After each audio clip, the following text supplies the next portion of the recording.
അച്ഛനമ്മമാരുടെ സ്വത്ത് മക്കൾക്കായി ഭാഗം വയ്ക്കുന്നതും അതിനെ ചൊല്ലിയുള്ള തർക്കങ്ങളും നൂലാമാലകളും നമ്മുടെ നാട്ടിൽ പതിവാണല്ലോ. ഈ സ്വത്ത് ഭാഗം വയ്ക്കലും തർക്കങ്ങളുമെല്ലാം ഹോളിവുഡ് സിനിമയിലും ഉണ്ടെന്ന് ഈ സിനിമയിലൂടെയാണ് മനസ്സിലായത്. പക്ഷേ ഇത് നമ്മുടെ നാട്ടിലെ പോലെയല്ല. ഇതൊരു വെറൈറ്റി കഥയാണ്. സാധാരണ നമ്മൾ കണ്ടുവരുന്നതാണ് അച്ഛനും അമ്മയും തന്റെ സ്വത്തുക്കൾ ഭാഗം വയ്ക്കുമ്പോൾ കുട്ടികൾക്ക് എല്ലാവർക്കും തുല്യമായി വിധിക്കും.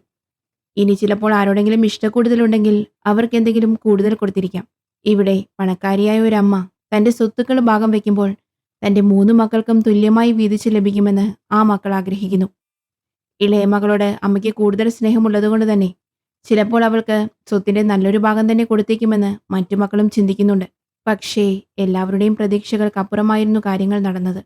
അമ്മയുടെ മരണശേഷം സ്വത്ത് വീതം വെച്ചുകൊണ്ടുള്ള വിൽപ്പത്രം വായിക്കുമ്പോൾ തന്റെ പ്രിയപ്പെട്ട ഇളയ മകൾക്ക് മാത്രം ഒരു രൂപ പോലും അമ്മ എഴുതി വെച്ചിട്ടില്ല. അതുകൊണ്ട് മാത്രം തീർന്നില്ല. ആ ഇളയ മകൾ ജോലി ചെയ്തിരുന്നത് ഈ അമ്മയുടെ കമ്പനിയിൽ തന്നെയാണ്. ആ ജോലിയിൽ നിന്നും അവളെ പുറത്താക്കിക്കൊണ്ടുള്ള ഓർഡറും അമ്മ തയ്യാറാക്കി വെച്ചിട്ടുണ്ടായിരുന്നു. ഇപ്പോൾ ആ പ്രിയപ്പെട്ട മകൾക്ക് കയ്യിൽ കാശുമില്ല, ഉണ്ടായിരുന്ന ജോലിയുമില്ല, കിടക്കാനാണെങ്കിൽ വീടുമില്ല. എന്നിട്ടും ആ വിൽപത്രത്തിൽ പറയുന്നു തനിക്ക് ഏറ്റവും പ്രിയപ്പെട്ടവൾ ആ ഇളയ മകൾ തന്നെയെന്ന്. ഇതെന്ത് കഥയാണെന്ന് നിങ്ങൾ ചിന്തിക്കുന്നുണ്ടോ? എന്തുകൊണ്ടായിരിക്കും അമ്മ അങ്ങനെയൊരു തീരുമാനത്തിലെത്തിയത് എന്ന് നമുക്ക് സിനിമയിലൂടെ കണ്ടറിയാം. സിനിമയുടെ പേര് ദ ലൈഫ് ലിസ്റ്റ്. ഈ വർഷം പുറത്തിറങ്ങിയ, അതായത് 2025 മാർച്ചിൽ പുറത്തിറങ്ങിയ ഒരു നല്ല ഹോളിവുഡ് സിനിമയുടെ കഥയിലേക്കാണ് നമ്മളിന്ന് പോകുന്നത്. Welcome to Film Teller. കൂട്ടുകാരുടെ സപ്പോർട്ട് എപ്പോഴും കൂടിയുണ്ടെന്ന പ്രതീക്ഷയോടെ നമുക്ക് കഥയിലേക്ക് പോകാം. സിനിമയുടെ തുടക്കത്തിൽ നമ്മുടെ നായികയാണ് കാണിക്കുന്നത്. അവളൊരു ഡ്രസ്സ് ധരിച്ച് വന്നിട്ട് തന്റെ കാമുകനോട് ഈ ഡ്രസ്സ് എങ്ങനെയുണ്ട്, നല്ലതാണോ എന്ന് ചോദിക്കുന്നു. നന്നായിട്ടുണ്ടെന്ന് അവൻ പറയുന്നു. സൂപ്പറാണെന്ന് അവൻ പറഞ്ഞിട്ടും എന്നാൽ അവൾക്ക് അത് അത്ര തൃപ്തിയായി തോന്നിയില്ല. ഏയ്, അത്രയ്ക്ക് ശരിയായിട്ടില്ല എന്ന് തോന്നുന്നു, ഞാനിത് മാറ്റാമെന്ന് പറഞ്ഞ് അവൾ വീണ്ടും ഡ്രസ്സ് മാറാൻ പോയി. അവൾ അമ്മയ്ക്ക് ഏറ്റവും ഇഷ്ടമുള്ള സാലഡ് ഉണ്ടാക്കി കൊണ്ടുവന്നിട്ടുണ്ട്. കുടുംബത്തിൽ എന്തെങ്കിലും ചടങ്ങുകൾ വന്നാൽ സമ്മാനം വാങ്ങാൻ പോലും അവളുടെ കയ്യിൽ പണം ഉണ്ടാകില്ല. അതുകൊണ്ടാണ് അവൾ വീട്ടിലുള്ള സാധനങ്ങൾ ഉപയോഗിച്ച് സാലഡ് ഉണ്ടാക്കി കൊണ്ടുവരുന്ന പതിവുള്ളത്. അതാണ് അവൻ കഴിച്ചുകൊണ്ടിരിക്കുന്നത്. അവളുടെ കാമുകൻ നന്നായി ഭക്ഷണം കഴിക്കുന്ന ടൈപ്പാണ്. നമ്മുടെ നായികയ്ക്ക് 2 സഹോദരന്മാരുണ്ട്. അതിലൊരു സഹോദരന്റെ ഭാര്യ ഗർഭിണിയാണ്. വളകാപ്പ് ചടങ്ങാണ് അവിടെ നടന്നുകൊണ്ടിരിക്കുന്നത്. ചടങ്ങിന് ഒത്തിരി പേർ വരുന്നതുകൊണ്ട് തന്നെ ആരെങ്കിലും എന്തെങ്കിലും ചൊറിയുന്ന കാര്യം ചോദിച്ചാൽ ചെവി ചൊറിഞ്ഞിട്ട് നൈസായി അവിടെ നിന്ന് മുങ്ങി അവളുടെ ബെഡ്റൂമിലേക്ക് പോകാമെന്ന് ചടങ്ങിന് വരുന്നതിന് മുമ്പ് തന്നെ അവൻ അവളോട് പറഞ്ഞു വെച്ചിട്ടുണ്ടായിരുന്നു. അതിന് അവളും സമ്മതിച്ചതാണ്. അവിടെ ഒത്തിരി പേര് വന്നിട്ടുണ്ട്. എല്ലാവരും വന്ന് അവളോടും അവനോടും ഒത്തിരി ചോദ്യങ്ങൾ ചോദിക്കുന്നുമുണ്ട്. പലതും ചോദിക്കുന്നുണ്ട്. മെയിൻ ക്വസ്റ്റ്യൻ എന്താണെന്ന് വെച്ചാൽ നിങ്ങളുടെ കല്യാണം എപ്പോഴാണെന്ന് ചോദിക്കുന്നു. കല്യാണത്തെക്കുറിച്ചും സെറ്റിൽമെന്റിനെ കുറിച്ചും സംസാരിക്കുമ്പോൾ ഈ ഭാഗത്ത് നമ്മുടെ നായികയുടെ അമ്മയെ കാണിക്കുന്നു. അമ്മ തിരക്കിലാണ്. അമ്മയ്ക്ക് അവളോട് വന്ന് സംസാരിക്കാനോ കാര്യങ്ങൾ തിരക്കാനോ ഒന്നും സാധിച്ചിട്ടില്ല. ആളുകൾ വന്ന് സംസാരിക്കുന്നതിനിടയിൽ നടിയുടെ കൂട്ടുകാരി അങ്ങോട്ടേക്ക് വരുന്നുണ്ട്. ഒരു കൂട്ടിനായി പെട്ടെന്ന് അവളെയും പിടിച്ച് അവളുടെ കൂടെ നിർത്തുന്നു. പിന്നെ അവളുടെ സഹോദരൻ, സഹോദരന്റെ ഭാര്യ എന്നിവരെല്ലാം വന്ന് ഓരോന്ന് സംസാരിക്കാൻ തുടങ്ങിയപ്പോൾ അവനും ബോറടിച്ച് അവിടെ ഇരിക്കുകയായിരുന്നു. അവനും അവളും ഒരേ സമയം ബോറടിച്ചിട്ടെന്ന പോലെ ചെവി ചൊറിയുന്നു. ഇത് കണ്ടതും അവൻ സന്തോഷത്തിലാകുന്നു. കാരണം നൈസായി അവിടെ നിന്ന് എസ്കേപ്പ് ചെയ്യാനുള്ള കോഡാണല്ലോ ഇത്. അവൻ അവിടെ നിന്ന് അവളുടെ ബെഡ്റൂമിലേക്ക് നൈസായി പോകുന്നു. അപ്പോൾ തന്നെ അവളും അവിടെ നിന്ന് ബെഡ്റൂമിലേക്ക് പോകാൻ തുടങ്ങിയ സമയത്ത് ഒരുത്തൻ വന്ന് അവളോട് എന്തോ സംസാരിച്ചു കൊണ്ടിരിക്കുകയാണ്. അവൻ അവളുടെ ബെഡ്റൂമിൽ കയറി കാത്തിരിക്കുന്നു. പക്ഷേ അവളെ കാണുന്നില്ല. അവൾ വരുമ്പോൾ അവൾക്കൊരു സർപ്രൈസ് കൊടുക്കാമെന്ന് പറഞ്ഞ് കാമുകൻ ഡ്രസ്സെല്ലാം അഴിച്ചിട്ട് തൊപ്പിയും ഒരു പിങ്ക് മാലയും അണ്ടർവെയറും മാത്രമിട്ട് വേറെന്തോ ഒരു മൂടി നിൽക്കുകയാണ്. അതും പാട്ടൊക്കെ ഇട്ട് ഡാൻസും കളിച്ചാണ് പുള്ളിക്കാരൻ്റെ ആ നിൽപ്പ്. കുട്ടികൾ അവിടെ ഇവിടെ ഓടിക്കളിക്കുന്നുണ്ട്. മൂത്ത സഹോദരന്റെ മക്കളാണ് ആ കുട്ടികൾ. ശരിക്കു പറഞ്ഞാൽ അവളുടെ അമ്മയുടെ വീടാണത്. 3 മക്കൾക്കും 3 ബെഡ്റൂമുകളുണ്ട്. നായികയുടെ ബെഡ്റൂമിന്റെ അടുത്തേക്ക് ആ കുട്ടികൾ കയറി വരുന്നുണ്ട്. അതറിയാതെ നമ്മുടെ ചെറുക്കൻ ഡ്രസ്സൊന്നും ഇല്ലാതെ റൂമിൽ കിടന്ന് ഡാൻസ് കളിച്ചുകൊണ്ടിരിക്കുകയാണ്. സഹോദരന്റെ മക്കൾ വന്ന് ആ സീൻ കാണുന്നു. കാമുകൻ ആ കുട്ടികളെ കണ്ട് നാണിച്ച് തൊപ്പിയെടുത്ത് മറയ്ക്കുന്നു. കുട്ടികൾ അയ്യേ ഷെയിം ഷെയിം എന്ന് പറഞ്ഞ് കുറെ കളിയാക്കുന്നുണ്ട്. പിന്നെ അന്ന് രാത്രി അതിഥികളെല്ലാം പോയതിനു ശേഷം അമ്മയും മകളും കെട്ടിപ്പിടിച്ച് അമ്മയുടെ ബെഡ്റൂമിൽ കിടക്കാണ്. ഇന്ന് നിന്നെ ശരിയായി ഒന്ന് കാണാനോ സംസാരിക്കാനോ കഴിഞ്ഞില്ലല്ലോ എന്നമ്മ പറയുന്നു. അമ്മയ്ക്ക് നല്ല സങ്കടമുണ്ട്. നിനക്ക് ടീച്ചിങ് അല്ലേ ഇഷ്ടമെന്ന് പറഞ്ഞേ, എന്നാൽ നീ എൻ്റെ മേക്കപ്പ് കമ്പനിയിൽ ജോലിയാണ് ചെയ്യുന്നത്, സങ്കടമില്ലേ നിനക്ക് എന്ന് ചോദിക്കുമ്പോൾ ഇല്ല, എൻ്റെ അമ്മയുടെ കമ്പനിയിൽ ജോലി ചെയ്യുന്നതിന് എനിക്ക് അഭിമാനമുണ്ട്. നിങ്ങളുടെ കൂടെയുള്ളതാണ് എനിക്ക് ഏറ്റവും പ്രധാനമെന്ന് അവൾ പറയുന്നു. പിന്നെ അമ്മേ, ഒരു കാര്യം, ഞാൻ സ്നേഹിക്കുന്ന ആ ചെറുക്കൻ്റെ കൂടെ അവൻ്റെ വീട്ടിൽ പോയി നിന്നാലോ എന്ന് ചിന്തിക്കുകയാണ്. അപ്പോൾ എനിക്ക് ഈ പോക്കും വരവൊക്കെ ഒഴിവാക്കാം. പിന്നെ കുറച്ച് പൈസയും ലാഭിക്കാമെന്ന് അവൾ പറയുന്നു. അപ്പോൾ അമ്മ പറയുന്നു, "നീ നന്നായി ഒന്ന് ആലോചിക്ക്. എന്നിട്ട് മാത്രം തീരുമാനം എടുക്ക്." അതിനർത്ഥം എനിക്ക് അവനെ ഇഷ്ടമല്ല എന്നല്ല. വളരെ സ്വീറ്റായ പയ്യനാണവൻ. പക്ഷേ ഈ പ്രായത്തിലും അവന് വീഡിയോ ഗെയിംസാണ് ഇഷ്ടമെന്ന് പറയുന്നത് എന്തുകൊണ്ടാണ്? ഉത്തരവാദിത്വത്തോടെ ഒരു ജോലിക്ക് പോകണ്ടേ? എന്നൊക്കെ അമ്മ അവളോട് പറയുന്നു. പിന്നെ മോളെ, വേറൊരു കാര്യമുണ്ട്. അത് പറയാൻ അവർ മടിക്കുന്നത് കണ്ടപ്പോൾ അവൾക്ക് മനസ്സിലായി. എന്താ അമ്മേ പറയുന്നേ? വീണ്ടും അത് വന്നോ? അമ്മയുടെ ക്യാൻസറിനെ കുറിച്ചാണ് അവർ പറയുന്നത്. ഒരു തവണ ട്യൂമർ മുറിച്ചു മാറ്റിയതാണ്. അത് വീണ്ടും വന്നു. അമ്മ ബുദ്ധിമുട്ടുന്നുണ്ടെങ്കിൽ നമുക്ക് ഇത്തവണയും അത് നീക്കം ചെയ്യാം. അതുപോലെ ചികിത്സ കൊടുത്ത് മാറ്റാമെന്ന് അവൾ പറയുന്നു. ഇല്ല മോളെ, ഇത്തവണ മാറ്റാൻ കഴിയാത്തത്ര വലുതായി വന്നിട്ടുണ്ട്.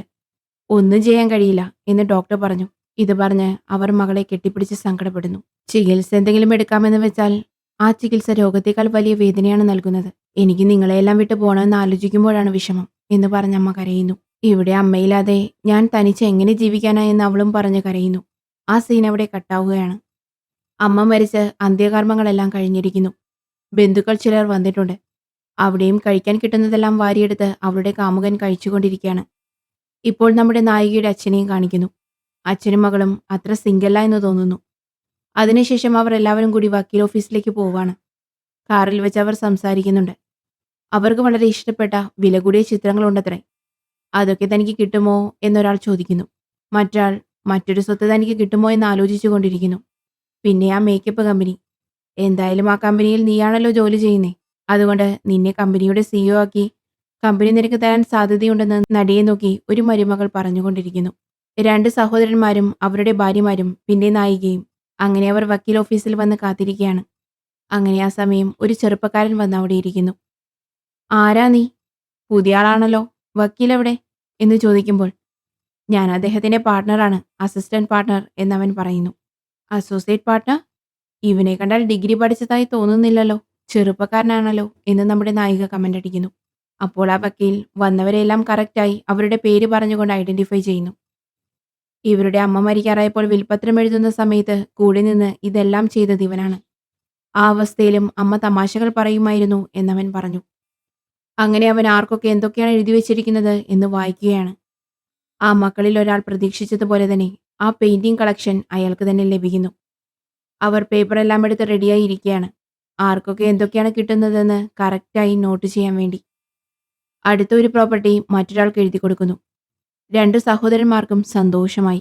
ശരി, എല്ലാവരും പേപ്പറും പേനയെടുത്ത് തയ്യാറായിരിക്കുകയാണല്ലോ.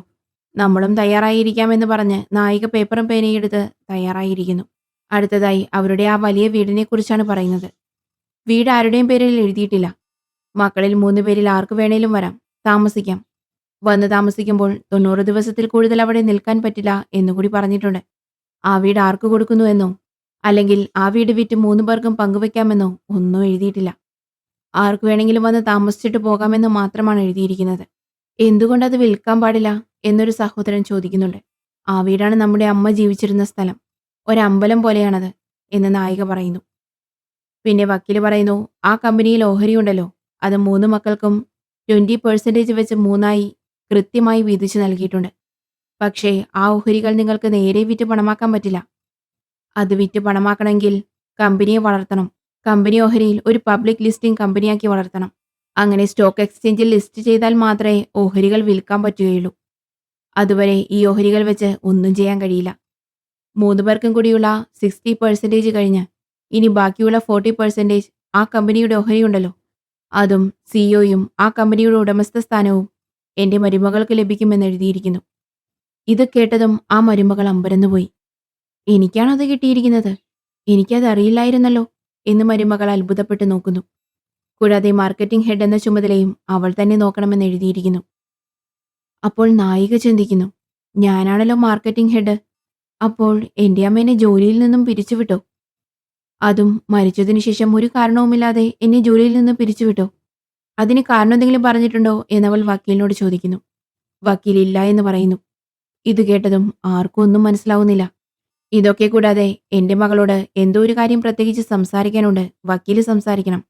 അതിനെക്കുറിച്ച് വക്കീൽ പിന്നീട് സംസാരിക്കുമെന്ന് ഒരു കത്തെഴുതി വെച്ചിട്ടുണ്ട്.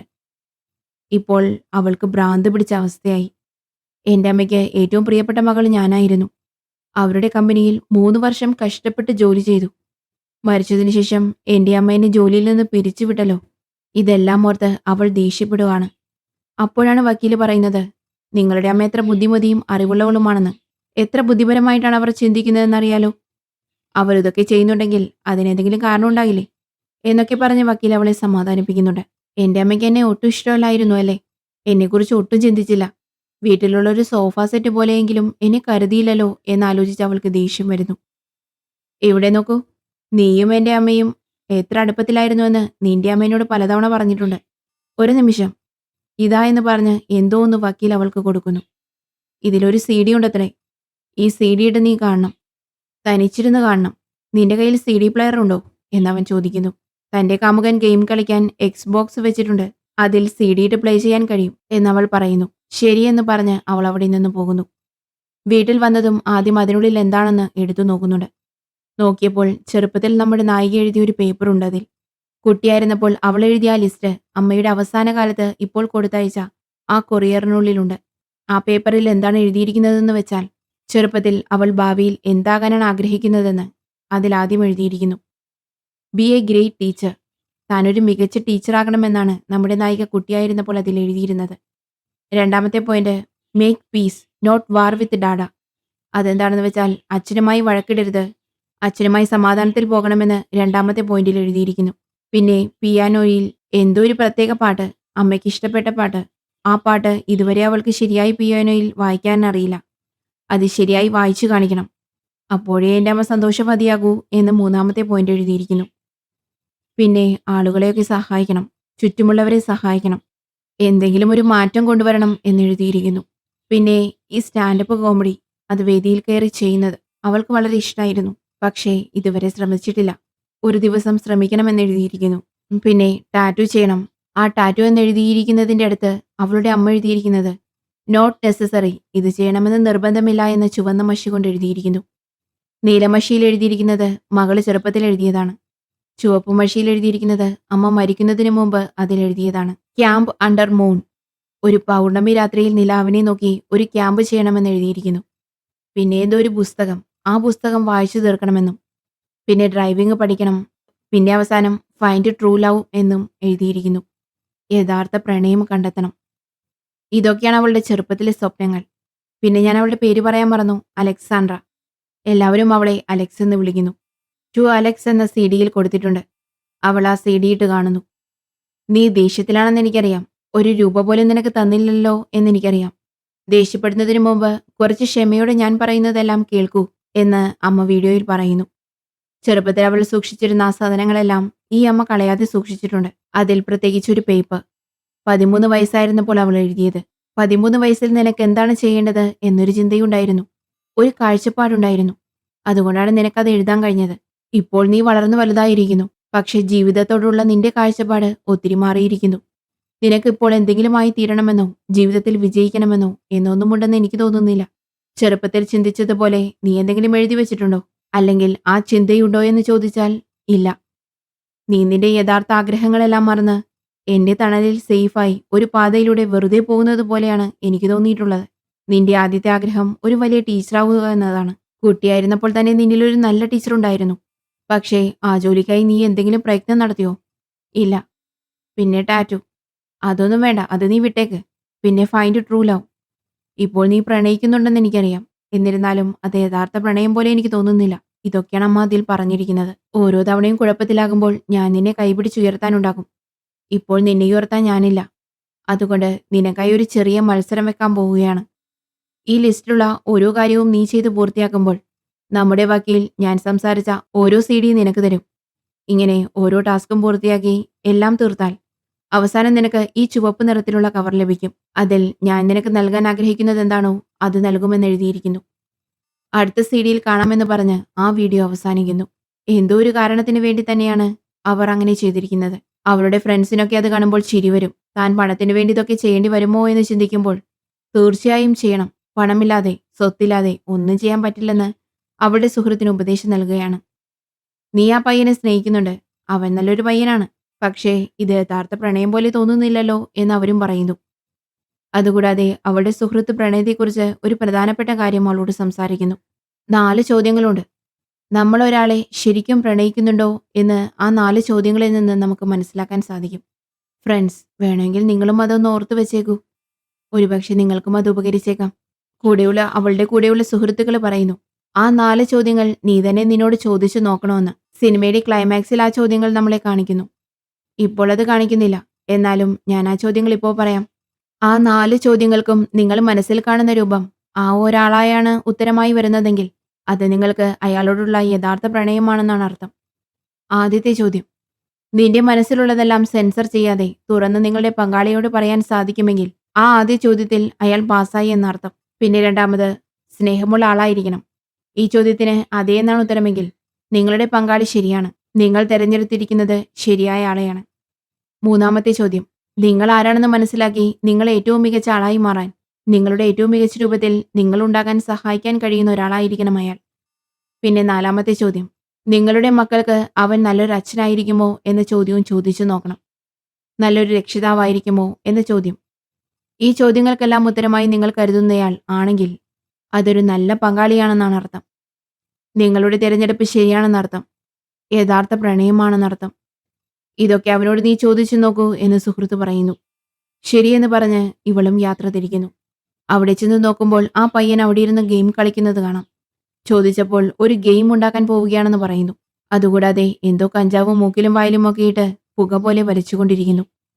എന്തിനാണിത് ചെയ്യുന്നതെന്ന് ചോദിച്ചപ്പോൾ ലഹരിയിലായിരിക്കുമ്പോൾ ഗെയിം എളുപ്പമായിരിക്കും പോലും. സാധാരണ നിലയിൽ കളിക്കുമ്പോൾ ഗെയിം കഠിനമായിരിക്കും പോലും. അതെല്ലാം താൻ പരീക്ഷിച്ച് നോക്കുകയാണെന്ന് പറയുന്നു. ഇവനെ കുട്ടികളുടെ അച്ഛനായി സങ്കല്പിച്ച് നോക്കിയാൽ? അവൾക്കിതെല്ലാം ഓർത്ത് തല പെരിക്കുന്നു. പിന്നെ അവളുടെ കയ്യിൽ നിന്ന് ആ ലിസ്റ്റ് വാങ്ങി ഒന്നുമല്ല എന്ന മട്ടിൽ അവൻ സംസാരിച്ചു കൊണ്ടിരിക്കുന്നു. പിന്നെ ഇവളാരാണ്? ഇവൾ എന്തായിത്തീരാൻ ആഗ്രഹിക്കുന്നു? ഇതിനെക്കുറിച്ചൊന്നും ചിന്തിക്കാതെ അവൻ ഭാവിയിൽ ഉണ്ടാക്കാൻ പോകുന്ന ആ ഗെയിം കമ്പനിക്ക് നീ മുതലാളിയാകൂ, നിന്നെ CEO ആക്കാമെന്നെല്ലാം അവൻ പറയുന്നു. ശമ്പളമില്ലാതെ ഒരു അടിമയാണോ നീ പ്രതീക്ഷിക്കുന്നതെന്ന് അവൾ ചോദിക്കുന്നുണ്ട്. അപ്പോൾ അവൻ ലിസ്റ്റ് നോക്കി ആ ടാറ്റൂയുടെ കാര്യം പറയുന്നു. പിന്നെ ടാറ്റു ചെയ്യണം. അവനാണെങ്കിൽ ആ ഗെയിമിന്റെ ജോയ്സ്റ്റിക് ടാറ്റു ചെയ്തിട്ടുണ്ട്. അതുപോലെ തന്നെ നീയും ഈ ടാറ്റു ചെയ്തോ എന്ന് അവൻ പറയുന്നു. അവൾക്ക് എന്താണ് ഇഷ്ടമെന്ന് അവൻ ചോദിക്കുകയേ ചെയ്യുന്നില്ല. ഇങ്ങനെ നോക്കിയാൽ ഇവനുമായി ഒരു തരത്തിലും സെറ്റാവില്ല. അയ്യോ, ഇത് ശരിയാവില്ല എന്ന് പറഞ്ഞ് ആദ്യം തന്നെ അവളുടെ പെട്ടി പാക്ക് ചെയ്ത് അവൾ വീടൊഴിഞ്ഞു പോകുന്നു. ഇനി അവൾക്ക് പോകാൻ അമ്മയുടെ വീടാണുള്ളത്. 90 ദിവസത്തിൽ കൂടുതൽ താമസിക്കാൻ പാടില്ലെന്ന് അമ്മ വിൽപത്രത്തിൽ എഴുതിയിട്ടുമുണ്ട്. അതുകൊണ്ട് തന്നെ കുറച്ചു ദിവസം അവിടെ നിൽക്കാൻ പറ്റുള്ളൂ. എന്നിരുന്നാലും അവൾ അവിടേക്ക് പോകുന്നു. ആ ലിസ്റ്റ് നോക്കി ഒരു തീരുമാനമെടുത്ത് വക്കീലിന്റെ അടുത്ത് പോയി ആ ചലഞ്ച് ഞാൻ ഏറ്റെടുക്കുന്നു, ഞാനിത് ചെയ്ത് കാണിക്കാമെന്ന് അവൾ പറയുന്നുണ്ട്. പിന്നെ ആ ബോയ്ഫ്രണ്ട് ബ്രേക്കപ്പ് ആയ കാര്യങ്ങളടക്കം പറയുന്നുണ്ട്. അവിടെ ഒരു ഫോട്ടോ ഉണ്ടാകും. ആരാണെന്നത് ചോദിക്കുമ്പോൾ അത് നമ്മുടെ വക്കീലിന്റെ കാമുകിയാണ്. കൊള്ളാലോ, സൂപ്പർ, സുന്ദരിയാണ്, രണ്ടുപേരും നന്നായി ചേരും എന്നവൾ പറയുന്നു. ഞങ്ങൾക്ക് സമയം മാത്രമാണ് ചേരാത്തതെന്ന് അവൻ പറയുന്നു. അവൾ മറ്റൊരു നഗരത്തിൽ ജോലി ചെയ്യുകയാണ്, അതുകൊണ്ടാണ് അവൻ അങ്ങനെ പറഞ്ഞത്. പിന്നെ ലിസ്റ്റിൽ ഒരു പുസ്തകം വായിക്കണമെന്ന് എഴുതിയിരുന്നില്ലേ? ആ പുസ്തകം വായിക്കാൻ തുടങ്ങി അവൾ ഉറക്കത്തിലേക്ക് വഴുതി വീഴുന്നു. അടുത്തത് പിയാനോയിൽ ഒരു പാട്ട് വായിക്കണം. വായിക്കാൻ ശ്രമിച്ചപ്പോൾ അത് ശരിയായില്ല. പിന്നെ ടാറ്റു ചെയ്യണം. ഇതെല്ലാം ഓർത്ത് എന്ത് ചെയ്യണമെന്നൊക്കെ ഇന്റർനെറ്റിൽ നോക്കി ചിന്തിച്ചുകൊണ്ടിരിക്കുന്നു. പിന്നെ സ്റ്റാൻഡപ്പ് കോമഡി ചെയ്യണം. അത് തനിക്ക് ചെയ്യാൻ പറ്റുമോ എന്ന് ചിന്തിക്കുന്നു. ഓക്കെ, അവിടെ അടുത്തുള്ളൊരു പബ്ബിൽ പോയി കോമഡി ചെയ്യാമെന്ന് ഉറപ്പിച്ച് അങ്ങോട്ട് പോകുന്നു. അങ്ങനെ അവൾ അവിടെ പബ്ബിൽ സ്റ്റാൻഡപ്പ് കോമഡി സ്റ്റാർട്ട് ചെയ്യാണ്. പക്ഷെ അവിടെ ബാറിലുണ്ടായിരുന്ന ഒരുത്തൻ അവളെ ചുമ്മാ കമന്റ് അടിച്ചുകൊണ്ടിരിക്കുന്നു. അവൻ മര്യാദയോടെ അല്ല സംസാരിക്കുന്നത്. ഇനി എന്തെങ്കിലും ആവട്ടെ, വരുന്നിടത്ത് വെച്ച് കാണാമെന്ന് വിചാരിച്ച് അവൾ സ്റ്റാർട്ട് ചെയ്യുന്നു. 2 മിനിറ്റാണ് സമയം. നമ്മുടെ വക്കീലും അത് കാണാൻ വന്നിട്ടുണ്ട്. അവൾ കോമഡി നന്നായി തന്നെ ചെയ്യുന്നു. പക്ഷെ കൂട്ടത്തിൽ ആ പ്രശ്നക്കാരൻ കമന്റ് അടിച്ച് സംസാരിച്ചു കൊണ്ടിരിക്കുന്നു. ദേഷ്യം വന്ന ഇവൾ അവനെ തന്നെ ടാർഗറ്റ് ചെയ്ത് നൈസായി കോമഡി കമന്റിൽ അടിച്ച് അവനെ പച്ചക്ക് കത്തിക്കുന്നു. അവളുടെ നൈസ് കോമഡി കേട്ട് എല്ലാവരും അവനെ നോക്കി ചിരിക്കുന്നു. അങ്ങനെ ഈ സ്റ്റാൻഡപ്പ് കോമഡി ചെയ്യുന്ന കാര്യത്തിൽ അവൾ വിജയിച്ചു. എല്ലാവരും കൈയടിച്ച് ആർപ്പ് വിളിക്കുന്നു. ആദ്യമായിട്ടാണ് ചെയ്യുന്നതെന്ന് തോന്നുന്നില്ല എന്ന് ഒരാൾ മൈക്കിൽ അഭിനന്ദിക്കുന്നു. നന്നായി ചെയ്തു. അങ്ങനെ ലിസ്റ്റിൽ ഒരു കാര്യം തീർത്തിരിക്കുന്നു. അങ്ങനെ വക്കീൽ അമ്മയുടെ അടുത്ത CD അവൾക്ക് കൊടുക്കുന്നു. പ്ലെയർ ഇല്ലെന്നറിഞ്ഞിട്ടാണ് ലാപ്ടോപ്പ് തന്നെ എടുത്തുകൊണ്ട് വന്നിരിക്കുന്നത്. അതിൽ CD ഇട്ട് അമ്മ പറയുന്നത് അവൾ കേട്ടുകൊണ്ടിരിക്കുന്നു. നീ അങ്ങനെ പേടിക്കില്ല, ഒന്നും വിട്ടുകൊടുക്കില്ല, ഈ ജോലിയെല്ലാം ചെയ്യുമെന്ന് എനിക്കറിയാം. വളരെ സുരക്ഷിതമായ അപകടമില്ലാത്ത വഴി തിരഞ്ഞെടുത്തു പോകുന്നതിൽ ഒരു രസവുമില്ല. ഞാൻ എൻ്റെ അനുഭവത്തിൽ നിന്ന് പറയുകയാണ് കേട്ടോ മോളെ. എന്തെങ്കിലും വ്യത്യസ്തമായി സാഹസികമായി ചെയ്യേ. മനസ്സിൽ തോന്നുന്നത് പേടിക്കാതെ ചെയ്യേ എന്ന് ഉപദേശം നൽകുന്നു. അതുപോലെ ഒരു ദിവസം ഒരു കാര്യമെങ്കിലും നിനക്ക് ഭയം നൽകുന്ന കാര്യമുണ്ടാകുമല്ലോ. അതൊന്ന് ചെയ്തു നോക്കെന്ന് പറയുന്നു. നമ്മളിൽ പലർക്കും നമ്മുടെ മുകളിലുള്ള മാനേജറോടോ അല്ലെങ്കിൽ ബോസിനോടോ പോയി നാളെ ലീവ് ചോദിക്കാൻ എത്ര ഭയമുണ്ടെന്നൊന്ന് ചിന്തിച്ചു നോക്കൂ. പിന്നെ ഇൻക്രിമെന്റ് വേണമെന്ന് ചോദിക്കാൻ, പ്രമോഷൻ വേണമെന്ന് ചോദിക്കാൻ പിന്നെ പറയേണ്ടതില്ല. വീട്ടിലുള്ള മരുമകൾക്ക് അമ്മായിയമ്മയുടെ അടുത്ത് പോയി തുറന്ന് മനസ്സിലുള്ളത് പറയാൻ എന്തോരം ഭയമാണ്. ഇങ്ങനെയുള്ള ഭയമുള്ള കാര്യങ്ങൾ ഒരു ദിവസം ഒന്നെങ്കിലും ശ്രമിച്ചു നോക്കൂ എന്ന് ഉപദേശം നൽകുന്നു. ഇതെല്ലാം നമ്മുടെ വക്കീലും കേട്ടുകൊണ്ടിരിക്കുകയാണ്. അപ്പോൾ അവൻ പറയുന്നു, എന്റെ കാര്യം തന്നെ നോക്ക്. വർക്കിംഗ് പാർട്ട്ണർ ആകാതെ അസോസിയേറ്റ് ആയിട്ടാണ് ഞാനിപ്പോഴും ഉള്ളത്. റിയൽ പാർട്ട്ണർ ആകാൻ എനിക്ക് എല്ലാ യോഗ്യതയുണ്ടായിട്ടും എന്നെ ഇപ്പോഴും പാർട്ട്ണർ ആക്കാതെ ഇരിക്കുന്നു. നേരിട്ട് പോയി എന്റെ ബോസിനോട് പോയി എന്നെ എന്താണ് പാർട്ട്ണർ ആക്കാതെ ഇരിക്കുന്നത്, വേഗം പാർട്ട്ണർ ആകൂ എന്ന് ചോദിക്കാൻ ആഗ്രഹമുണ്ട്. പക്ഷെ ഭയമാണെന്ന് പറയുന്നു. അതിനെന്താ, നിനക്ക് നേരെ പോയി ചോദിച്ചാ പോരെ എന്നവള് പറയുന്നു. ശരി, നാളെ ചോദിക്കാം, അല്ലെങ്കിൽ മറ്റന്നാൾ, അല്ലെങ്കിൽ അടുത്ത ദിവസം, അല്ലെങ്കിൽ അടുത്ത ആഴ്ച എന്നവൻ പറയുന്നു. പിന്നെ വക്കീല് പറയുന്നു, എനിക്കറിയാവുന്ന ഒരു ആശ്രമമുണ്ട്. അവിടെ ഒരു സ്കൂളും ഉണ്ട്. അവിടെ 11ാം ക്ലാസ്സിലെ കുട്ടികൾക്ക് ക്ലാസ് എടുക്കാൻ ഒരു ടീച്ചർ വേണം. താൽക്കാലിക ജോലിയാണ്, 6 മാസത്തെ ജോലി ഉണ്ടാകും. ശമ്പളവും കിട്ടും. ശ്രമിക്കുന്നുണ്ടോ എന്ന് ചോദിച്ചപ്പോൾ ശരിയെന്ന് അവൾ സമ്മതിക്കുന്നു. പിന്നെ ആ പുസ്തകം വായിക്കുന്ന കാര്യത്തിൽ പകുതിയോളം അവൾ വായിച്ചു തീർത്തിരിക്കുന്നു. ഒരു ദിവസം അവൾ ട്രെയിനിൽ പോയിക്കൊണ്ടിരിക്കുമ്പോൾ ഒരാൾ അവൾക്ക് ഓപ്പോസിറ്റ് ഇരിക്കുന്നത് അവൾ ശ്രദ്ധിക്കുന്നുണ്ട്. കാണാൻ കൊള്ളാം, ഒരു ഇന്ത്യൻ പയ്യനെ പോലെയാണല്ലോ കാണാൻ. അവനും ആ പുസ്തകമാണ് വായിച്ചുകൊണ്ടിരുന്നത്. 1ാം അധ്യായം കടന്നിട്ടില്ലെന്ന് സംസാരിച്ചു കൊണ്ടിരിക്കുമ്പോൾ, സോറി, ഇറങ്ങാറായി, ശരി ബൈ എന്ന് പറഞ്ഞ് അവൾ യാത്രയാകുന്നു. അടുത്തത് ആ ആശ്രമത്തിലേക്കാണ് പോകുന്നത്. 11ാം ക്ലാസ്സിലെ കുട്ടികളുടെ എല്ലാ വിവരങ്ങളും ഒരു ഫയലിലുണ്ടത്രേ. ഓരോരുത്തരും എത്ര സെൻസിറ്റീവായ ആളുകളാണ്, എങ്ങനെ അവരെ കൈകാര്യം ചെയ്യണമെന്നെല്ലാം അതിൽ എഴുതിയിരുന്നു. എല്ലാം വായിച്ചു നോക്കി മനസ്സിലാക്കി പെരുമാറണമെന്ന് ഒരു ലേഡി ഉപദേശം നൽകുന്നു. ഇവിടെ ജോലി ചെയ്തിരുന്നവർ ഗർഭിണിയായതുകൊണ്ട് അവധിയെടുത്ത് പോയിരിക്കുകയാണത്രേ. ഇനി നീ നോക്കിക്കോളൂ എന്ന് പറഞ്ഞ് അവർ അങ്ങോട്ടേക്ക് പോയി. അടുത്ത കുറച്ച് സമയത്തിനുള്ളിൽ ബെല്ലടിച്ചു. ഫയൽ വായിച്ചു നോക്കുന്നതിന് മുമ്പ് കുട്ടികളെല്ലാം ക്ലാസ്സിലെത്തിയിരിക്കുന്നു. ക്ലാസ്സിൽ വെച്ച് കുട്ടികളിൽ ഒരുത്തൻ പടം വരച്ചുകൊണ്ടിരിക്കുന്നത് അവൾ ശ്രദ്ധിക്കുന്നുണ്ട്. അവൻ എഴുതാതെ ചിത്രം വരച്ചുകൊണ്ടിരിക്കുന്നത് കണ്ട് നീ എഴുതുന്നില്ലേ എന്ന് പറഞ്ഞ് അവന്റെ ഡ്രോയിങ് ബുക്ക് പിടിച്ചു വാങ്ങിയപ്പോൾ അവന് പെട്ടെന്ന് ദേഷ്യം വന്നു. പുസ്തകം പിടിച്ചു വാങ്ങി അവളെ കുറെ വഴക്ക് പറഞ്ഞ് അവൻ ഇറങ്ങിപ്പോയി. അവൾ ഇതിനെക്കുറിച്ച് പരാതിപ്പെടാൻ പോയപ്പോൾ അവർ അവളെ വഴക്കു പറയുന്നു. അവന്റെ ഡ്രോയിങ് ബുക്കിൽ തൊടാൻ പാടില്ലെന്ന് വളരെ വ്യക്തമായ ഫയലിൽ എഴുതിയിട്ടുണ്ട്. വായിച്ചില്ലേ എന്ന് അവർ ചോദിച്ചപ്പോൾ വായിച്ചു തീരുന്നതിന് മുമ്പ് ബെല്ലടിച്ചു എന്ന് അവൾ പറയുന്നു. പിന്നെ അവിടെയുള്ള ആശ്രമത്തിലെ മാനസികാരോഗ്യ ഡോക്ടറിനെ പരിചയപ്പെടുത്താൻ അവർ അവളെ ഡോക്ടറുടെ അടുത്ത് കൂട്ടിക്കൊണ്ടുവന്നു. കുട്ടികളോട് എങ്ങനെ പെരുമാറണമെന്ന് കുറച്ചൊന്ന് പഠിപ്പിച്ചു കൊടുക്കൂ എന്ന് പറഞ്ഞ് ആ ലേഡി പോയി. ആ ഡോക്ടർ വേറെ ആരുമല്ല, ട്രെയിനിൽ കണ്ട ആ മനുഷ്യൻ തന്നെയാണ്. നമ്മുടെ ആ ഇന്ത്യൻ പയ്യൻ തന്നെയാണ്. അപ്പോൾ ഡോക്ടർ പറയുന്നു, ആ പയ്യൻ വളരെ സെൻസിറ്റീവ് ആണെന്ന്. ആ പയ്യൻ സ്വയം സംസാരിക്കാൻ വരുന്നതുവരെ നിങ്ങൾ അവനുമായി ഇടപഴകരുത്, വിട്ടുപിടിക്കണം എന്നൊരു ഉപദേശവും നൽകുന്നു. അച്ഛനോടൊപ്പം വളരെ കാമായിട്ട് പോകണമെന്നൊരു കാര്യം ലിസ്റ്റിലുണ്ടല്ലോ. അതിനുവേണ്ടി അച്ഛനോടൊപ്പം ഭക്ഷണം കഴിക്കാമെന്ന് അവൾ വിചാരിക്കുന്നു. അവൾ എപ്പോഴും വൈകിയാണ് വരുന്നതെന്ന് അച്ഛനറിയാം. ഇപ്പോഴും അവൾ വൈകിയാണ് വരുന്നത്. സ്കൂളിൽ ടീച്ചറായി ജോലി ചെയ്യുകയാണെന്ന് അവൾ പറയുന്നു. പിന്നെ അകത്ത് പോയിരുന്ന് സംസാരിക്കുന്നുണ്ട്. എല്ലാം നന്നായി പോകുമ്പോൾ തൻ്റെ അമ്മയെക്കുറിച്ച് അഭിമാനത്തോടെ അവൾ കുറേ കാര്യങ്ങൾ പറയുന്നു. ആ സമയം അച്ഛൻ പറയുന്നു, നിന്റെ അമ്മ നീ വിചാരിക്കുന്നത് പോലെ അത്ര ഉത്തമയൊന്നുമല്ല. അയാളിത് സംസാരിക്കാൻ തുടങ്ങിയപ്പോൾ അവൾക്ക് ദേഷ്യം വന്നു. അച്ഛൻ എന്താണ് ഇത്ര മോശമായി സംസാരിക്കുന്നേ? മരിച്ചതിന് ശേഷവും എൻ്റെ അമ്മ നിങ്ങളോട് വഞ്ചന കാണിച്ചോ എന്ന് ചോദിക്കുമ്പോൾ അയാൾ ഇല്ലെന്ന് നിഷേധിക്കുന്നില്ല. ബില്ല് തരൂ എന്ന് പറഞ്ഞ് ബില്ലടച്ച് അദ്ദേഹം അവിടെ നിന്ന് പോകുന്നു. അവൾക്ക് ആ ചോദ്യത്തിന് ഉത്തരം കിട്ടാതെ അച്ഛൻ മൗനമായി പോയത് ഒത്തിരി വിഷമമായി. എന്താ പറയുന്നത്? അമ്മ നിങ്ങളോട് വഞ്ചന കാണിച്ചോ എന്ന് വീണ്ടും വീണ്ടും ചോദിക്കുമ്പോൾ, അതെ, നീ ജനിക്കുന്നതിന് ഏതാനും മാസങ്ങൾക്ക് മുമ്പാണ് അത് സംഭവിച്ചത്. ഞങ്ങളുടെ വേർപിരിയലിന് അതാണ് കാരണമെന്ന് അയാൾ പറയുന്നു. അവൾക്ക് അതൊരു വലിയ ഞെട്ടലാണ് ഉണ്ടാക്കിയത്. അങ്ങനെ സംസാരിച്ചുകൊണ്ട് അവർ നടന്നുപോയി. തൻ്റെ അമ്മ അച്ഛനോട് ഇത്ര വലിയ വഞ്ചന കാണിക്കുമെന്ന് അവൾക്കൊരിക്കലും ചിന്തിക്കാൻ കഴിഞ്ഞില്ല. പിന്നെ തൻ്റെ 2 സഹോദരന്മാരെ വിളിച്ചിട്ട് താൻ ജനിക്കുന്നതിന് ഏതാനും മാസങ്ങൾക്ക് മുമ്പ് ഇതുപോലൊരു കാര്യം നടന്നുവെന്ന് അച്ഛൻ പറഞ്ഞതായിട്ട് അവൾ പറയുന്നു. അങ്ങനെയാണെങ്കിൽ ഞാൻ നിങ്ങളുടെ അച്ഛനെ ജനിച്ചതല്ല എന്നും എൻ്റെ ബയോളജിക്കൽ ഫാദർ മറ്റൊരാളാണെന്നും എൻ്റെ വളർത്തച്ഛൻ മാത്രമാണ് നിങ്ങളുടെ അച്ഛനെന്നും അവൾ പറയുന്നു. അതാരാണെന്ന് അച്ഛനോട് അന്വേഷിച്ചപ്പോൾ ഒരു സംഗീത അധ്യാപകനാണത്രേ അയാൾ. ആ ആളുടെ പേരറിയാം, വേറെ ഒന്നും അറിയില്ല എന്ന് പറയുന്നു. അയാളെ ഒരു തവണ കാണണമെന്ന് അവൾക്ക് ആഗ്രഹം തോന്നുന്നു. പിന്നെ നമ്മുടെ വക്കീലിനെ കാണാൻ പോകുന്നു. വക്കീലിനെ ചെന്ന് കണ്ടിട്ട് തന്റെ യഥാർത്ഥ അച്ഛൻ ആരാണെന്ന് കണ്ടുപിടിക്കണമെന്ന് പറഞ്ഞുകൊണ്ടിരിക്കുന്നു. അവനൊരു ടൈ വാങ്ങണമെന്ന് അവൻ പറയുന്നു. അവന് ശരിക്ക് ടൈ തിരഞ്ഞെടുക്കാൻ പോലും അറിയില്ല. നമ്മുടെ വക്കീലിന്റെ കാമുകി ഇപ്പോൾ വരാൻ പോവുകയാണ്.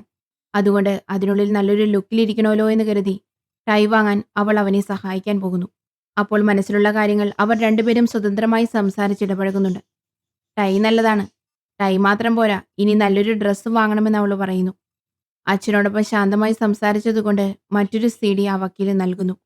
അവളത് പ്ലേ ചെയ്യുമ്പോൾ അതിൽ പറയുന്നുണ്ട്, "ആ പുസ്തകം വായിച്ചു തീർത്തു അല്ലേ? അതേ പുസ്തകം ഞാനും വായിച്ചു തീർത്തുവെന്ന് പറഞ്ഞ് ആ പുസ്തകത്തിലെ കാര്യങ്ങളെക്കുറിച്ചെല്ലാം അമ്മ സംസാരിക്കുന്നു. അടുത്ത CDയിൽ കാണാമെന്നും പറയുന്നു. പിന്നെ ആ പിയാനോ നന്നായി വായിക്കണം. ചെറുപ്പത്തിൽ ഒരു അധ്യാപികയുടെ അടുത്ത് പിയാനോ ക്ലാസ് പഠിച്ചിട്ടുണ്ട് നീ." അവൾ അതേ അധ്യാപികയുടെ അടുത്ത് പോയി കാര്യങ്ങളൊക്കെ പറഞ്ഞ് ഇത് പഠിപ്പിച്ചു തരണമെന്ന് പറയുന്നു. അവർ ശരി, ഞാൻ പഠിപ്പിച്ചു തരാം, ഒരു കണ്ടീഷൻ ഉണ്ടെന്ന് പറയുന്നു. മറ്റു കുട്ടികൾ അരങ്ങേറ്റം നടത്തുന്നത് പോലെ തന്നെ നീയും ജനക്കൂട്ടത്തിന്റെ നടുവിൽ വെച്ച് അരങ്ങേറ്റം നടത്തണമെന്ന് ടീച്ചർ പറയുന്നു. ശരിയെന്ന് അവൾ സമ്മതിക്കുന്നു. അങ്ങനെ അവൾ പിയാനോ പരിശീലനം നടത്തുന്നു. പിന്നെ അവൾ പഠിപ്പിക്കുന്ന ആ ക്ലാസ്സിലെ ആ പ്രശ്നക്കാരനായ പയ്യനോട് പോയി സംസാരിക്കുന്നുണ്ട്. വ്യത്യസ്തമായ കാര്യങ്ങൾ വരക്കാൻ കഴിയുന്ന ഒരുപാട് ചിത്രങ്ങളുള്ള ഒരു പുസ്തകം. ആ പുസ്തകവും കൂടെ ഇവർ പഠിപ്പിക്കാൻ ഉദ്ദേശിക്കുന്ന പാഠം ഒരു പാട്ടായി ഒരു നാടകമാക്കി വെച്ചിട്ടുള്ള ഒരു CD അവൾ അവന് കൊടുക്കുന്നു. കൊടുത്തിട്ട് വെറുതെ ഇരിക്കുമ്പോൾ നീ ഇതെല്ലാം ഒന്ന് കണ്ടു നോക്കൂ എന്ന് പറഞ്ഞ് അവൾ പോകുന്നു. അപ്പോഴേക്കും ആ തലതെറിച്ച പയ്യൻ ആ CD എടുത്ത് അവളുടെ മുമ്പിൽ വെച്ച് തന്നെ റോഡിലേക്ക് ഇടുന്നു. ഇത് കണ്ടിട്ട് അവൾക്ക് വലിയ ദേഷ്യം വരികയാണ്. അവൾ ഈ കാര്യം ആ ഡോക്ടറിന്റെ അടുത്ത് പോയി പറയുന്നുണ്ട്. പക്ഷേ അയാൾ ഒരു ഡേറ്റിങ്ങിന് പോകാനായി ധൃതി പിടിച്ച് നിൽക്കായിരുന്നു.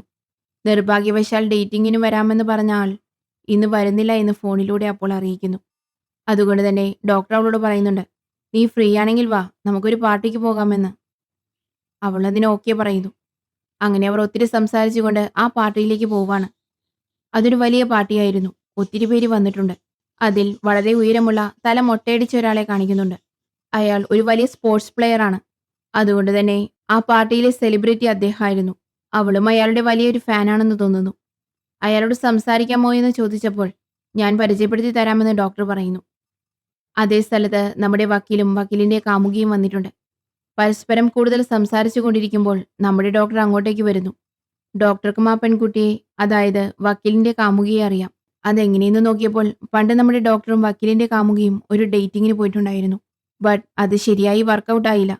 അതുകൊണ്ട് തന്നെ ആ റിലേഷൻ ലാസ്റ്റ് ചെയ്തില്ല. ഇവിടെ ഇവർ രണ്ടുപേരും സംസാരിച്ച് കഷ്ടപ്പെടുകയാണ്.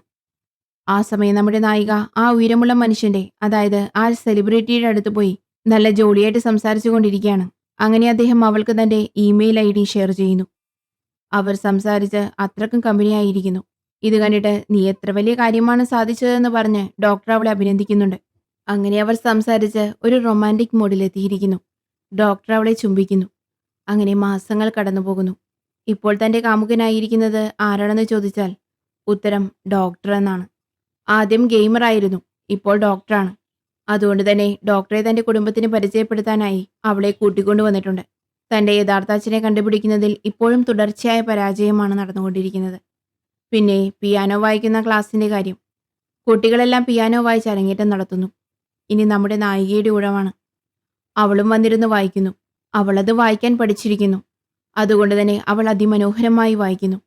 അങ്ങനെ അവൾ ആ ടാസ്ക് പൂർത്തിയാക്കിയിരിക്കുകയാണ്. അതുകൊണ്ട് തന്നെ അവൾക്ക് അടുത്ത CD കിട്ടുന്നുണ്ട്. ആ വീഡിയോയിൽ അമ്മ പറയുന്നത്, ചെറുപ്പത്തിൽ നിങ്ങൾ കുട്ടികളെല്ലാവരും കൂടി മറ്റുള്ളവരുടെ കാറ് കഴുകിക്കൊടുത്ത് അതിൽ നിന്ന് കിട്ടുന്ന പണം അനാഥാലയത്തിന് കൊടുക്കാമെന്ന് പറഞ്ഞ് പല കാര്യങ്ങളും ചെയ്തിട്ടുണ്ട്. പക്ഷേ അതിൽ നിന്നും കുറച്ചെടുത്ത് നിങ്ങൾ ആദ്യം വീഡിയോ ഗെയിമാണ് വാങ്ങിയതെന്നും പറഞ്ഞ് അവരെ കളിയാക്കുന്നു. അങ്ങനെ അമ്മ അതിനെക്കുറിച്ചെല്ലാം സംസാരിച്ചു കൊണ്ടിരിക്കുകയാണ്. ആ CD കണ്ടു കഴിയുമ്പോൾ അവൾക്ക് തോന്നുന്നു, ചുറ്റുമുള്ളവർക്ക് നല്ലത് ചെയ്യണം എന്ന ഒരു പോയിന്റ് ആ ലിസ്റ്റിൽ എഴുതി വെച്ചിട്ടുണ്ട്. അങ്ങനെ എന്തെങ്കിലും അടുത്തത് ചെയ്യാമെന്ന് അവൾ തീരുമാനിക്കുന്നു. ആ അനാഥാലയത്തിലെ കുട്ടികൾക്കായി ഒരു ക്യാമ്പ് അറേഞ്ച് ചെയ്യുന്നു അവൾ. പക്ഷേ സെലിബ്രിറ്റികളായെങ്കിലും ഉണ്ടെങ്കിൽ അതിലേക്ക് ആളുകൾ വന്ന് ഹെൽപ്പ് ചെയ്യുള്ളൂ. അതുകൊണ്ട് തന്നെ ആ പാർട്ടിയിൽ വെച്ച് കണ്ട് പരിചയപ്പെട്ട ആ സെലിബ്രിറ്റി അവൾ ആ ക്യാമ്പിലേക്ക് ഇൻവൈറ്റ് ചെയ്ത് കൊണ്ടുവരുവാണ്. അദ്ദേഹം കുട്ടികളോടൊപ്പം കളിക്കുന്നു. എല്ലാവരും വളരെ സന്തോഷത്തിലാകുന്നു. അതുകൊണ്ട് തന്നെ ആ ക്യാമ്പ് വൻ വിജയമാകുന്നു. അടുത്തതായി പാർട്ടിയിൽ പോയി ഡാൻസ് ചെയ്യണമെന്ന് ആ ലിസ്റ്റിൽ എഴുതിയിട്ടുണ്ടായിരുന്നു. അവൾ അതും ചെയ്യുന്നു. അങ്ങനെ അവൾക്ക് അടുത്തടുത്ത CDകൾ കിട്ടുന്നുണ്ട്. അങ്ങനെ അവൾ വളരെ ആവേശത്തോടെ ഓരോ ടാസ്കും കംപ്ലീറ്റ് ചെയ്യാണ്. പിന്നെ ഡ്രൈവിംഗ് പഠിക്കണമെന്നുള്ളതും ലിസ്റ്റിലുണ്ട്. അവൾ വണ്ടി ഓടിക്കാൻ പഠിക്കുകയാണെന്ന് പറഞ്ഞ് വണ്ടി തോന്നിയ പോലെ ഓടിച്ചുകൊണ്ടിരിക്കുകയാണ്. അടുത്ത സീനിൽ അവളുടെ ക്ലാസ് റൂമാണ് കാണിക്കുന്നത്. ക്ലാസ്സിൽ അവൾ കുട്ടികളോട് എന്തോ എഴുതാൻ ആവശ്യപ്പെടുകയാണ്. ആ കൂട്ടത്തിൽ മറ്റേ ദേഷ്യക്കാരനായ ആ പയ്യനുമുണ്ട്. പക്ഷേ അവനോടുള്ള അവളുടെ പെരുമാറ്റം അവനിൽ എന്തോ ഒരു മാറ്റം വരുത്തിയിരിക്കുന്നു. കാരണം അവൻ ഈ പ്രാവശ്യം എല്ലാം എഴുതിയിട്ടുണ്ട്. പക്ഷേ അത് കുറച്ച് വിചിത്രമായാണ്. അവള് പറഞ്ഞ കാര്യങ്ങളെല്ലാം അവൻ എഴുതിയിരിക്കുന്നത് ഒരു ചിത്രം വരയ്ക്കുന്നത് പോലെയാണ്. ഒരു ഫേസാണ് അവൻ വരച്ചു വെച്ചിരിക്കുന്നത്. പക്ഷേ ആ ഫേസിൽ അവൾ പറഞ്ഞ കാര്യങ്ങളെല്ലാം ഉണ്ട്. ഓരോരുത്തർക്കും വ്യത്യസ്ത കഴിവുകളല്ലേ? അത് കണ്ട് അവൾക്ക് ഭയങ്കര അതിശയവും സന്തോഷവുമാകുന്നു. അടുത്ത സീനിൽ നമ്മുടെ നായികയെ ഡോക്ടർ അദ്ദേഹത്തിന്റെ സുഹൃത്തുക്കൾക്ക് പരിചയപ്പെടുത്തുന്നതാണ് കാണിക്കുന്നത്. അദ്ദേഹത്തിന്റെ കൂട്ടുകാർക്കെല്ലാം അവളെ അറിയാം. അവനോടൊപ്പം ഒരുമിച്ച് ഉറങ്ങുന്നത് വരെ എത്തിയ കാര്യങ്ങൾ. അടുത്ത സീനിൽ നമ്മുടെ വക്കീലിനെ കാണാനാണ് വന്നിട്ടുള്ളത്. ടാസ്ക് പൂർത്തിയാക്കിയതുകൊണ്ട് ഒരു CD കൊടുക്കാനാണ് വന്നിരിക്കുന്നത്. പിന്നെ അവളുടെ യഥാർത്ഥ അച്ഛനെ കണ്ടുപിടിക്കാൻ കുറച്ച് പൈസ ചെലവാകുമെന്ന് തോന്നുന്നു എന്ന് അവൻ പറയുന്നു. കാരണം പ്രൈവറ്റ് ഇൻവെസ്റ്റിഗേറ്റർമാരെയെല്ലാം ബുക്ക് ചെയ്താണ് അവളുടെ അച്ഛനെ കണ്ടുപിടിക്കാൻ അവൻ ശ്രമിക്കുന്നത്. ഇപ്പോൾ കാര്യം നടക്കട്ടെ, എന്നിട്ട് ബാക്കി ആലോചിക്കാമെന്ന് അവൻ പറയുന്നു. പണമൊന്നും നീ ഇപ്പോൾ തരണ്ട, നിന്റെ ജോലി കുറച്ച് എളുപ്പമാക്കി തന്നതാണെന്ന് കൂടി അവൻ അവളോട് പറയുന്നു. ഇത് കേട്ടതും അവൾക്ക് സന്തോഷമാകുന്നു. ആ സന്തോഷത്തിൽ അവനെ ഒന്ന് ചുംബിച്ചിട്ട് അവൾ നന്ദി പറയുന്നു. എന്നിട്ട് അവിടെ നിന്നും അവൾ പോകുന്നു. അടുത്ത ദിവസം ആ പാർക്കിലിരുന്ന് അവർ രണ്ടുപേരും സംസാരിച്ചു കൊണ്ടിരിക്കുന്നു. അവരുടെ ലവേഴ്സിനെ കുറിച്ചാണ് സംസാരിച്ചു കൊണ്ടിരിക്കുന്നത്. അവളിപ്പോഴും താമസിക്കുന്നത് ഡോക്ടറുടെ അപ്പാർട്ട്മെന്റിലാണ്.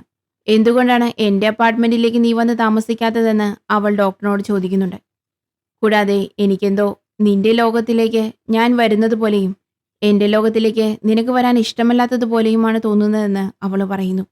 എന്താ, നീ കംഫർട്ടബിൾ അല്ലേ എന്ന് അവൾ ചോദിക്കുന്നു. ഏയ്, അങ്ങനെയൊന്നുമില്ല എന്ന് ഡോക്ടർ പറയുന്നുണ്ട്. നിന്റെ അപ്പാർട്ട്മെന്റിൽ ഞാൻ വരാം, താമസിക്കാം, നിന്റെ സുഹൃത്തുക്കളെയും കാണാം, അത്രയല്ലേ ഉള്ളൂ. എല്ലാം സമ്മതം. ഇന്ന് ഡോക്ടറുടെ വീട്ടിലേക്ക് അവൻ്റെ കുറച്ച് ഫ്രണ്ട്സ് വരാമെന്ന് പറഞ്ഞിട്ടുണ്ട്. ആരോ ഇദ്ദേഹത്തിൻ്റെ ഒരു കൂട്ടുകാരി ഒരു ബുക്ക് എഴുതിയിട്ടുണ്ട്. അത് വായിക്കാനായി അവർക്ക് കൊടുത്തിരുന്നു. അത് വായിച്ചിട്ട് അഭിപ്രായം കൂടി പറയണമെന്ന് ആ വരുന്ന കൂട്ടുകാരി പറഞ്ഞിട്ടുണ്ടായിരുന്നു. അങ്ങനെ ആ ഡോക്ടറിന്റെ ഫ്രണ്ട്സും ആ ബുക്ക് എഴുതിയ കൂട്ടുകാരിയും അവരെ കാണാനായി അവരുടെ അപ്പാർട്ട്മെന്റിലേക്ക് വരികയാണ്. ആ സമയം നമ്മുടെ നായിക കൂട്ടുകാരിയോട് തനിക്ക് ആ ബുക്ക് വായിക്കാൻ സമയം കിട്ടിയില്ല എന്ന് തുറന്നടിച്ചു പറയുന്നു. വായിക്കാൻ കഴിയാത്തതിൽ അവൾ ക്ഷമയും ചോദിക്കുന്നുണ്ട്. പക്ഷേ അവളുടെ ആ മറുപടി ഡോക്ടർക്ക് കുറച്ചൊക്കെ വിഷമമുണ്ടാക്കി. അങ്ങനെ അടുത്ത മാസം നായികയുടെ റൂമിൽ വന്ന് ഡോക്ടർ താമസിക്കുന്നു. റൂം ചെറുതാണെങ്കിലും ഒന്ന് അഡ്ജസ്റ്റ് ചെയ്ത് താമസിക്കണമെന്ന് അവൾ പറയുന്നു. അവൾ സുഹൃത്തുക്കളോടെല്ലാം വരാൻ പറഞ്ഞിട്ടുണ്ട്. കൂടാതെ കുടുംബക്കാരോടും. എല്ലാവരും കൂടി വട്ടം വളഞ്ഞിരുന്ന് അവരുടെ പതിവ് പോലെ അവരുടെ ശൈലിയിൽ വളരെ ഉച്ചത്തിൽ അങ്ങോട്ടും ഇങ്ങോട്ടും സംസാരിക്കുകയാണ്. പക്ഷേ ഈ ഒരു ശൈലി ഡോക്ടർക്ക് അത്ര ഇഷ്ടപ്പെടുന്നില്ല. കാരണം അവിടെ ഫുള്ള് കലപിലയാണ്. അതും അവരെല്ലാം വളരെ വേഗത്തിൽ സംസാരിക്കുന്നു. ഒരാൾ സംസാരിക്കുന്നത് മറ്റൊരാൾക്ക് ശരിക്കും കേൾക്കുന്നുണ്ടോ എന്ന് പോലും സംശയമാണ്. ആരും വായടക്കുന്നില്ല. അവന് അത് കുറച്ച് അൺകംഫർട്ടബിളായി തോന്നുന്നു. അപ്പോൾ അക്കൂട്ടത്തിൽ ഏതോ ഒരു ഫ്രണ്ട് നായികയോട് ചോദിക്കുന്നുണ്ട്. നിന്റെ ആ യഥാർത്ഥ പ്രണയം, ആ ട്രൂ ലവ് നീ കണ്ടുപിടിച്ചോ? കണ്ടുപിടിച്ചിട്ടുണ്ടെങ്കിൽ എന്താ ലിസ്റ്റിൽ ടിക്ക് ചെയ്ത് അടുത്ത CD വാങ്ങിക്കാത്തത് എന്നുകൂടി ചോദിക്കുന്നു. ആ ചോദ്യം ഡോക്ടറുടെ മനസ്സിൽ സ്ട്രൈക്ക് ചെയ്യുന്നു. അതും മനസ്സിൽ വെച്ച് രാത്രി അതിനെക്കുറിച്ച് ചോദിച്ച് അവർ രണ്ടുപേർക്കും ഇടയിൽ വഴക്കുണ്ടാകുന്നു. ആ വഴക്കിന് അവസാനം ഞാനിവിടുന്ന് പോവാണെന്ന് പറഞ്ഞ് ഡോക്ടർ ആ രാത്രി അവിടെ നിന്ന് ഇറങ്ങിപ്പോകുന്നു. അടുത്ത സീനിൽ വക്കീൽ ഡോക്ടറോട് അവളുടെ യഥാർത്ഥ അച്ഛനെ കണ്ടുപിടിച്ചു എന്ന് പറയുന്നുണ്ട്. അദ്ദേഹത്തെ കാണണമെങ്കിൽ 2 ദിവസത്തെ യാത്ര ചെയ്യണമെന്നും കുറച്ച് ദൂരത്താണെന്നും പറയുന്നു. എത്ര ദൂരത്തായാലും പോയി കണ്ടിട്ട് തന്നെ ബാക്കി കാര്യമെന്ന് അവൾ ചിന്തിക്കുന്നു. ശരി, എങ്കിൽ നമുക്ക് ഈ ട്രിപ്പ് ഒരു അഡ്വഞ്ചറസ് ട്രിപ്പാക്കി മാറ്റാമെന്ന് പറഞ്ഞ് ആ യാത്രയിൽ വക്കീലും വക്കീലിന്റെ കാമുകിയും പിന്നെ നമ്മുടെ നായികയും കൂടി ചേർന്ന് അച്ഛനെ കാണുന്നതിന് വേണ്ടി പുറപ്പെടുകയാണ്. ട്രിപ്പ് പോണെന്ന് പറഞ്ഞ് വളരെ സന്തോഷത്തിൽ 3 പേരും പാട്ടൊക്കെ പാടി വളരെ എനർജറ്റിക് ആയിട്ടാണ് യാത്ര സ്റ്റാർട്ട് ചെയ്യുന്നത്. പക്ഷേ കുറച്ചു ദൂരം പോയി കഴിഞ്ഞപ്പോൾ അവരെല്ലാം ക്ഷീണിച്ച് പിന്നെ ഒരു ഘട്ടത്തിൽ എല്ലാവരും നിശബ്ദരായിരിക്കുന്നു. പിന്നെ യാത്രാമധ്യേ നൈറ്റ് സ്റ്റേ ചെയ്യുന്നതിന് വേണ്ടി ഒരു ലോഡ്ജിലേക്ക് വരുന്നു. ആ ലോഡ്ജിൽ റിസപ്ഷനിസ്റ്റിനോട് വക്കീലും നായികയും സംസാരിക്കുന്നതും ഇടപഴകുന്നതും കാണുമ്പോൾ അവരെന്തോ കാമുകി കാമുകന്മാരെ പോലെയാണെന്ന് വക്കീലിന്റെ ലവറിന് തോന്നുന്നു. അതുകൊണ്ട് തന്നെ അവളുടെ മുഖത്ത് ഒരുതരം ഭാവമാറ്റം വരുന്നു. പക്ഷേ യഥാർത്ഥത്തിൽ അവർ സംസാരിച്ചു കൊണ്ടിരിക്കുന്നത് അവർക്ക് തൊട്ടടുത്ത റൂം വേണമെന്നും അത് അപ്ഗ്രേഡ് ചെയ്ത് ഡ്യൂലെക്സ് റൂമാക്കി തരാമോ എന്നുമെല്ലാമാണ് അവർ റിസപ്ഷനിസ്റ്റിനോട് ചോദിക്കുന്നത്. അങ്ങനെ അവർക്ക് ആ ഡ്യൂലെക്സ് റൂം കിട്ടിയ സന്തോഷത്തിൽ അവൻ വളരെ ജോളിയായി അവളോട് സംസാരിച്ചതാണ്. പക്ഷേ ഈ കാമുകിക്ക് അവർ രണ്ടുപേരെയും കാണുമ്പോൾ ആ ജോഡി ചേർച്ച വളരെ മനോഹരമാണെന്ന് തോന്നിയതുകൊണ്ട് ഒരുതരം അസൂയ വരുന്നു. അവർ അടുത്തടുത്ത റൂമുകളെടുത്താണ് അന്ന് അവിടെ താമസിച്ചത്. അടുത്ത ദിവസം വക്കീൽ വന്ന് വാ നമുക്ക് നിന്റെ അച്ഛനെ കാണാൻ പോകണ്ടേ, റെഡിയായില്ലേ എന്ന് ചോദിക്കുമ്പോൾ അവൾക്ക് എന്തോ ഒരു മടി. കാരണം ആദ്യമായിട്ടല്ലേ ശരിക്കുള്ള അച്ഛനെ കാണാൻ പോകുന്നത്. അപ്പോൾ അവൾ വക്കീലിനോട് ചോദിക്കുന്നു, എവിടെ നിന്റെ ലവർ എന്ന്. അവൾക്ക് ഓഫീസിൽ നിന്നും ഒരു അർജന്റ് ജോലി വന്നെന്നും അതുകൊണ്ട് അവൾ ടൗണിലേക്ക് പോയി എന്നും വാ നമുക്ക് പോകാമെന്നും അവൻ പറയുന്നു. ശരിയെന്നും പറഞ്ഞ് ഇരുവരും പുറപ്പെടുന്നു. ഇവളുടെ യഥാർത്ഥ അച്ഛനുണ്ടല്ലോ, അയാൾ അവിടെയുള്ള ഒരു റെസ്റ്റോറൻറ്റിൽ സംഗീതം വായിക്കുന്ന ഒരാളാണ്. അയാളുടെ സംഗീതം കണ്ട് ഇവർ ആസ്വദിച്ചു കൊണ്ടിരിക്കുന്നു. രണ്ടുപേരും അയാളെ സൂക്ഷിച്ചു നോക്കുന്നത് കൊണ്ട് അയാളും അവരെ ശ്രദ്ധിക്കുന്നുണ്ട്.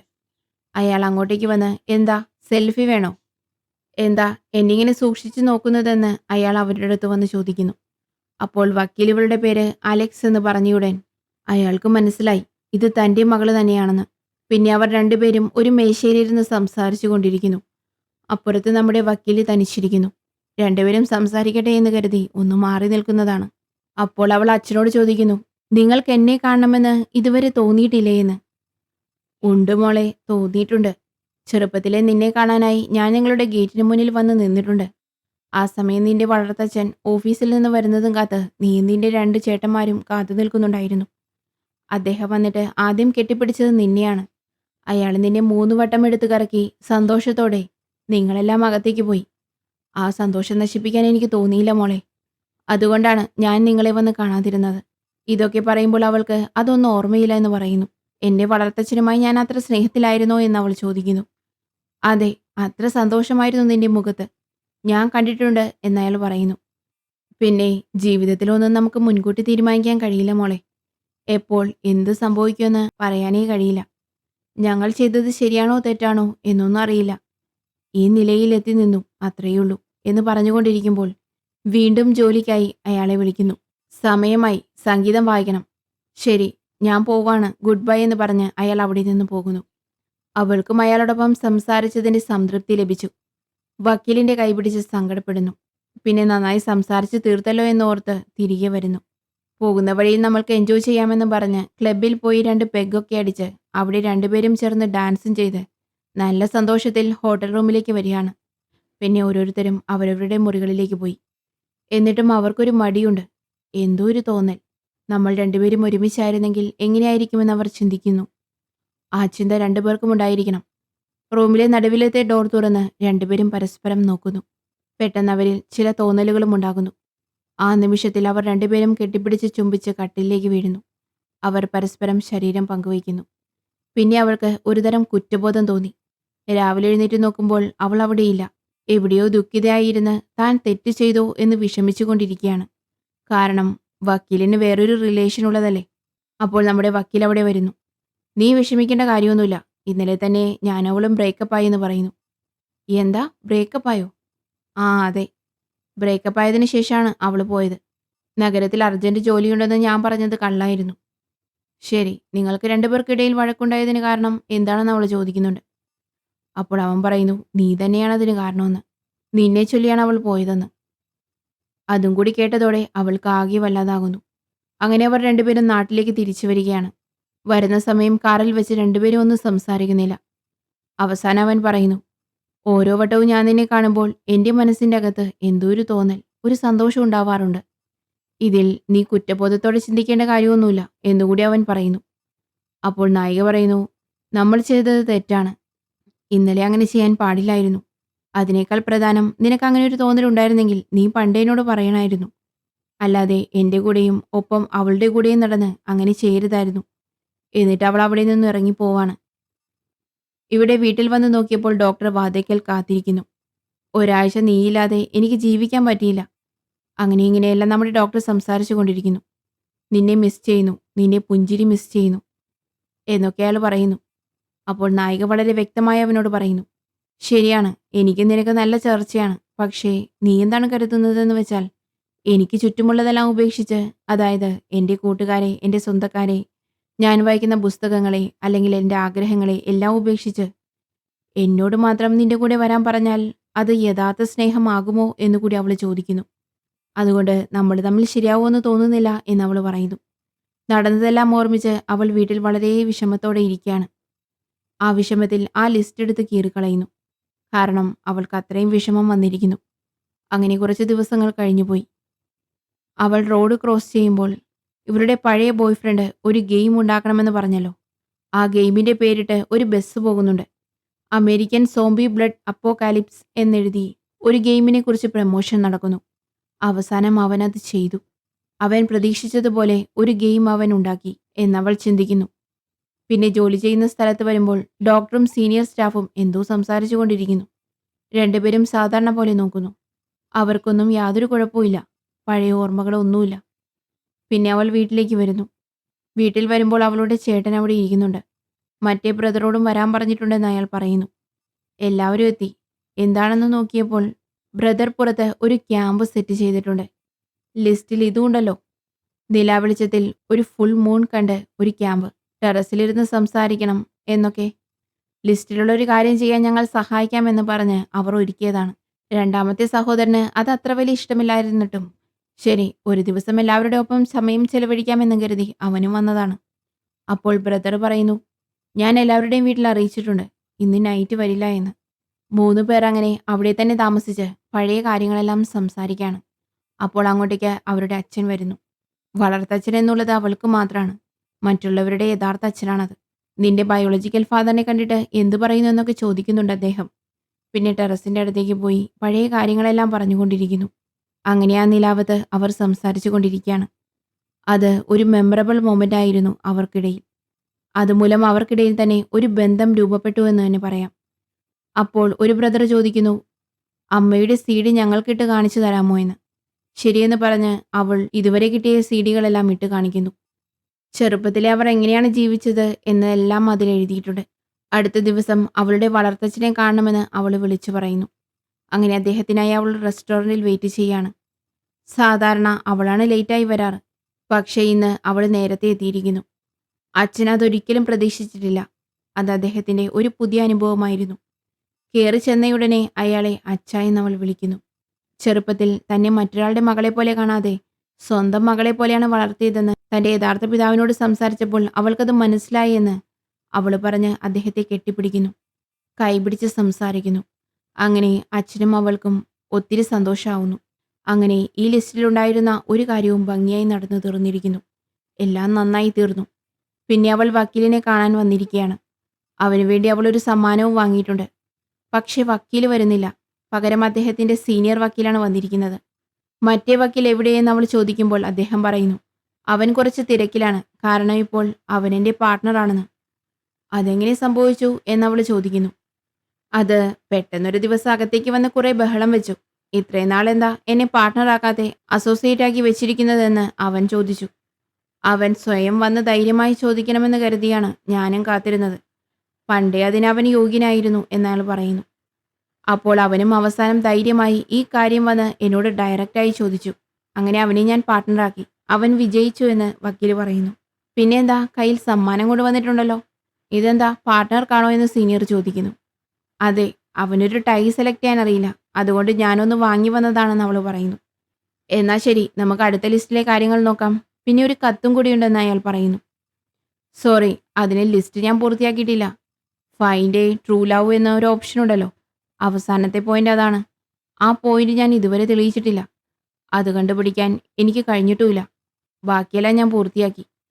അപ്പോൾ ആ ലിസ്റ്റിൽ ഞാൻ തോറ്റുപോയില്ലേ എന്ന് അവൾ പറയുന്നു. അമ്മയുടെ ഒരു അവസാനത്തെ കത്തുണ്ട്, അത് ഞാൻ വായിക്കാമെന്ന് പറഞ്ഞ് അയാളത് വായിച്ചു കൊടുക്കുന്നു. അതിലമ്മ വളരെ വ്യക്തമായി എഴുതിയിട്ടുണ്ട്. 6 മാസത്തിനുള്ളിൽ യഥാർത്ഥ പ്രണയം കണ്ടുപിടിക്കാൻ പറയുന്നത് മണ്ടത്തരമാണ്. ഞാൻ ഏകദേശം 50 വർഷം ജീവിച്ചു. അപ്പോഴും എൻ്റെ യഥാർത്ഥ പ്രണയം ഞാൻ കണ്ടുപിടിച്ചോ എന്ന് സംശയമാണ്. അങ്ങനെയിരിക്കെ നീ ഇതിൽ വിജയിക്കുമെന്ന് ഞാൻ പ്രതീക്ഷിക്കുന്നില്ല. മറ്റു കാര്യങ്ങൾ നീ ശ്രമിച്ചാൽ മാത്രം മതിയെന്ന് അമ്മ പറഞ്ഞു വയ്ക്കുന്നു. കൂടാതെ ഇതെല്ലാം ചെയ്തു തീർക്കുമ്പോൾ ഇവൾക്കുള്ള സമ്മാനം കൊടുക്കാമെന്ന് പറഞ്ഞല്ലോ, അത് തോറ്റാലും കൊടുക്കണമെന്ന് അവർ വക്കീലിനോട് നേരത്തെ പറഞ്ഞിട്ടുണ്ട്. അതുകൊണ്ട് അത് കൊടുത്തിട്ട് വക്കീൽ പറയുന്നു, കൂടെ ഒരു CD ഉണ്ട്, അവസാനത്തെ ഒരു CD, ഒരു പ്രമാണം. അതിലെന്താണ് എഴുതിയിരിക്കുന്നതെന്നാൽ ഇവരുടെ വീട് തൻ്റെ മകൾക്ക് എഴുതി വച്ചിരിക്കുന്നു. അത് തന്നെയാണ് അമ്മയുടെ ആഗ്രഹവും. പക്ഷേ താൻ ആരാണെന്ന് അവൾ മനസ്സിലാക്കിയതിനു ശേഷം സ്വത്ത് അനുഭവിക്കട്ടെ എന്നതായിരുന്നു അവരുടെ ചിന്ത. ആഗ്രഹമുണ്ടെങ്കിൽ ആ വീട്ടിൽ നിനക്ക് തന്നെ താമസിക്കാം, വേണമെങ്കിൽ വാടകയ്ക്ക് കൊടുക്കാം. വാടകയ്ക്ക് കൊടുക്കുകയാണെങ്കിൽ ആ മെയിൻ്റെനൻസിൻ്റെ ചിലവ്, പിന്നെ ടാക്സ് അടയ്ക്കുന്നത്, പിന്നെ മറ്റു ചിലവുകളെല്ലാം, ആ ചിലവുകളെല്ലാം നോക്കുന്നതിന് വേണ്ടി ഒരു തുക ഫിക്സഡ് ഡെപ്പോസിറ്റ് ഇട്ടിട്ടുണ്ട്. അതിൽ നിന്ന് കിട്ടുന്ന പലിശ വെച്ച് ഇതെല്ലാം നോക്കാമെന്ന് വളരെ വ്യക്തമായി പ്ലാൻ ചെയ്ത് അമ്മയെല്ലാം ചെയ്തിരിക്കുന്നു. അമ്മയുടെ ഈ കത്ത് വായിച്ചപ്പോൾ അവൾക്ക് കരച്ചിൽ വന്നു. അയ്യോ താൻ കരയാണോ? ഞാൻ പോയി ആ പയ്യനെ അയക്കാമെന്ന് പറഞ്ഞ് അയാൾ അവിടെ നിന്നും പോകുന്നു. പിന്നെ അവൾ വീട്ടിൽ വന്ന് അവസാനത്തെ ആ വീഡിയോ ഇട്ട് കാണുന്നു. അമ്മ അതിൽ പറയുന്നു, സാരമില്ല, നീ വിജയിച്ചു. ഇത് നീ തുടർന്നും ചെയ്തുകൊണ്ടിരിക്കണം. അവസാനം വരെ പോരാടിക്കൊണ്ടിരിക്കണം. പിന്നെ ആ യഥാർത്ഥ പ്രണയം 6 മാസത്തിനുള്ളിൽ കണ്ടുപിടിക്കാൻ പറഞ്ഞത് മണ്ടത്തരമാണെന്ന് എനിക്കറിയാം. യഥാർത്ഥ പ്രണയം കണ്ടുപിടിക്കാൻ നീ ശ്രമിച്ചുകൊണ്ടേയിരിക്കൂ എന്ന ഉപദേശം പറഞ്ഞുകൊണ്ടിരിക്കുമ്പോൾ നമ്മുടെ നായിക ആ വീഡിയോയിലേക്ക് വരുന്നു. എന്താ അമ്മ ചെയ്തുകൊണ്ടിരിക്കുന്നതെന്ന് ചോദിക്കുന്നു. ഒരു ചെറിയ പ്രോജക്റ്റ് എന്ന് അമ്മ പറയുന്നു. അമ്മ ഇത് റെക്കോർഡ് ചെയ്യുന്ന ടൈമിൽ അവൾ റൂമിലേക്ക് വന്നതായിരുന്നു. ബട്ട് അവൾക്കറിയില്ലായിരുന്നു ഇതെല്ലാം റെക്കോർഡ് ചെയ്ത് CD ആയി അമ്മ മരിച്ചതിന് ശേഷം തൻ്റെ തന്നെ കയ്യിൽ വരുമെന്ന്. അവൾ ഇതൊന്നും അറിയാതെ അമ്മയെ കെട്ടിപ്പിടിച്ച് അമ്മയില്ലാതെ ഞാൻ എന്ത് ചെയ്യാനാണെന്ന് പറയുന്നു. ഇതെല്ലാം കാണുമ്പോൾ വളരെ ഹൃദയസ്പർശിയായി തോന്നുന്നു. അവൾ വിതുമ്പി കരയുകയാണ്. ഇതിലുണ്ടായ ആ വികാര കൊടുമുടിയിൽ യഥാർത്ഥ പ്രണയം ആ വക്കീലാണെന്ന് അവൾ മനസ്സിലാക്കുന്നു. ഡ്രൈവിംഗ് ലൈസൻസ് കിട്ടി. പക്ഷേ വണ്ടി ഓടിക്കണമല്ലോ. വണ്ടി പയ്യെ പയ്യെ ഓടിച്ചു പോവുകയാണ്. അപ്പോൾ സൈക്കിളിൽ പോകുന്നവർ പോലും അവളുടെ കാറിനെ ഓവർടേക്ക് ചെയ്തു പോകുന്ന നിലയിൽ ആണ് ഓടിച്ചുകൊണ്ടിരിക്കുന്നത്. പിന്നെ ഒരുവിധം അവൻ്റെ വീടെത്തി. പുറത്ത് പാർക്ക് ചെയ്തിരുന്ന അവൻ്റെ കാറിൽ എന്തോ വന്നിടിക്കുന്ന ശബ്ദം കേട്ടാണ് അവൻ ഞെട്ടിയുണരുന്നത്. വേറാരുമല്ല, ഹീറോയിൻ കാറ് പാർക്ക് ചെയ്ത സീനാണ് അവിടെ കണ്ടത്. ഉറങ്ങുന്നതിനു മുമ്പ് അവൻ വായിച്ച പുസ്തകവും കാണിക്കുന്നുണ്ട്. അതെ, ആ സെയിം പുസ്തകം. അവൾക്കിഷ്ടപ്പെട്ട അതേ ബുക്ക് തന്നെയാണ് അവനും വായിച്ചത്. കാരണം അതിലെന്താണ് ഉള്ളതെന്ന് അറിയാൻ വേണ്ടി. പിന്നെ ആ സൗണ്ട് കേട്ട് ടെൻഷനായി അവൻ പുറത്തേക്ക് ഓടി വരുന്നു. എന്തിനാ എൻ്റെ വണ്ടിയിൽ വന്ന് കാർ ഇടിപ്പിച്ചത് എന്നവൻ ചോദിക്കുന്നു. നീ എന്തിനാണ് ഇങ്ങോട്ട് വന്നത്? നീ എന്താ പറയാൻ പോകുന്നതെന്ന് എനിക്കറിയാം. നമ്മൾ ഇനിയും സുഹൃത്തായിരിക്കണമെന്നായിരിക്കും അല്ലേ? എനിക്കതിന് താല്പര്യമില്ലെന്ന് അവൻ പറയുന്നു. സുഹൃത്തായി ഇരിക്കാൻ വന്നതല്ലെന്ന് അവൾ പറയുന്നു. ഓക്കെ, എന്നാ വേണ്ട, എന്നാൽ ശത്രുവായിട്ടെങ്കിലും ഇരുന്നോളൂ. കഴിഞ്ഞില്ലേ? ഗുഡ് നൈറ്റ് എന്ന് പറഞ്ഞ് അവൻ തിരിച്ച് റൂമിലേക്ക് നടക്കുന്നു. ഇല്ല, സുഹൃത്തുക്കളേക്കാൾ അപ്പുറം നമ്മളായിരിക്കണമെന്ന് ഞാൻ ആഗ്രഹിക്കുന്നു എന്നവൾ ഉറക്കെ പറയുമ്പോഴാണ് അവന് ചെറുതായിട്ട് കാര്യം മനസ്സിലാകുന്നത്. അപ്പോൾ അവൻ തിരിയുന്നു. എന്താണ് പറയാൻ പോകുന്നതെന്ന് ആകാംക്ഷയോടെ ശ്രദ്ധിക്കുന്നു. തൻ്റെ മനസ്സിൽ 4 ചോദ്യങ്ങളുണ്ട്. അവൾ ആ 4 ചോദ്യങ്ങൾ ചോദിക്കാമെന്ന് പറഞ്ഞ് ആദ്യത്തെ ചോദ്യം ചോദിക്കുന്നു. യഥാർത്ഥ പ്രണയം. അതിൽ കാമുകനോ കാമുകിയോ വളരെ സ്നേഹമുള്ളവരായിരിക്കണം. നിന്റെ കാര്യത്തിൽ നീ സ്നേഹമുള്ളവനാണ്, ശരിയെന്ന് പറയുന്നു. പിന്നെ മനസ്സിലുള്ളത് സെൻസർ ചെയ്യാതെ, അതുപോലെ പറയുന്ന രീതിയിൽ അവനോടൊപ്പം നമ്മൾ ഇടപഴകിയിരിക്കണം. നീ വക്കീലായിരിക്കുമ്പോൾ തന്നെ ബന്ധത്തിലേക്ക് വരുന്നതിന് മുമ്പേ ഞാൻ നിന്നോട് തുറന്ന് സംസാരിക്കാൻ തുടങ്ങി. അപ്പോൾ അതും ശരിയാണ്. പിന്നെ ഒരുവൻ അവരുടെ ഏറ്റവും മികച്ച രൂപത്തിലേക്ക് എത്താൻ പരസ്പരം സഹായിക്കുന്നവരായിരിക്കണം യഥാർത്ഥ ലവേഴ്സ്. ഞാൻ ഈ നിലയിലെത്തി നിൽക്കുന്നതെങ്കിൽ നീ ഇല്ലാതെ ഇത് സാധ്യമായിരുന്നില്ല. അപ്പോൾ എൻ്റെ മികച്ച രൂപം കണ്ടെത്താൻ നീ എന്നെ സഹായിച്ചു. ഞാൻ പറയാതെ തന്നെ നീ അറിഞ്ഞെന്നെ സഹായിച്ചു എന്ന് പറയുന്നു. പിന്നെ 4ാമത്തെ ചോദ്യം എന്തെന്നാൽ, നിന്റെ മക്കൾക്ക് ഇവൻ അച്ഛനായി സങ്കല്പിക്കാൻ കഴിയുന്നുണ്ടോ? അത് ഭാവനയിൽ കാണുമ്പോൾ അത് മനോഹരമായൊരു കുടുംബമായി വരുന്നുണ്ടോ? അങ്ങനെയെങ്കിൽ അവനാണ് നിങ്ങൾക്കുള്ള യഥാർത്ഥ കാമുകൻ. അപ്പോൾ ഈ 4 കാര്യങ്ങളും ചേർന്നുവെന്ന് പറഞ്ഞ് അവനെ കെട്ടിപ്പിടിച്ച് ഒരു ചുംബനം നൽകുന്നു.